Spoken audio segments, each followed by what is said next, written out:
Hormuz के बंद होने से काफ़ी देश परेशान है, क्योंकि यहीं से पूरा देश का तेल जाता है आता है। और इसी को लेकर कतर में एक बैठक हुई है गल्फ देशों की, और उसमें जिन जिन बातों को रखा गया है वो आइए समझते हैं किन किन बातों को रखा गया है। हार्मुज का इस्तेमाल प्रेशर बनाने, गल्फ देशों की बैठक में कतर की अपील, अमेरिका ने दे दी धमकी।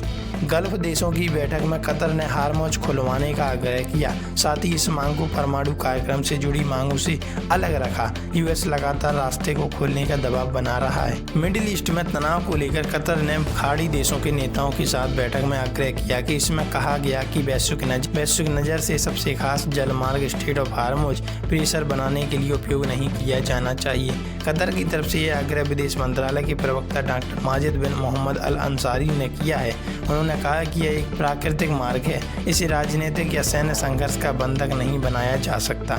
इसके अलावा कतर ने चेतावनी भरे लहजे में कहा कि ईरान अमेरिका की जंग में इस महत्वपूर्ण जलमार्ग का इस्तेमाल दबाव बनाने के लिए अस्वीकार है। साथ ही आह्वान किया कि दुनिया के एनर्जी सेक्टर की सुरक्षा पर इसका प्रभाव पड़ेगा।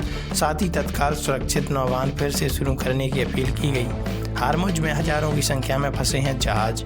यह टिप्पणियां ऐसे वक्त आईं जब वैश्विक तेल का 20% हिस्सा खतरे में है। हजारों की संख्या में जहाज फंसे हुए हैं। इसमें बीमा कंपनियों को युद्ध से होने वाले जोखिम और नुकसान कवरेज को रद्द करने के लिए मजबूर होना पड़ रहा है, क्योंकि बीमा कंपनी कब तक अपना मुआवजा देती रहें, कब तक अपना राजस्व कोटा कम करती रहें। साथ ही प्रीमियम लागत में भी इजाफा हुआ है। मिडिल ईस्ट में बने हालात और हार्मुज पर सैन्य रुकावट को लेकर गल्फ देशों की खाड़ी सहयोग परिषद यानी GCC की सदस्य देशों की बैठक हुई। इसी बैठक में हार्मुज को खोलने की बात कही गई। यह प्रस्ताव नौवहन को व्यापक परमाणु चर्चाओं से अलग रखा हुआ है। इंटरनेशनल प्रेशर में हुई गल्फ देशों की बैठक। अब ऐसे सवाल उठ रहे हैं कि सोमवार को हुई गल्फ देशों की बैठक किसी इंटरनेशनल प्रेशर के चलते हुई।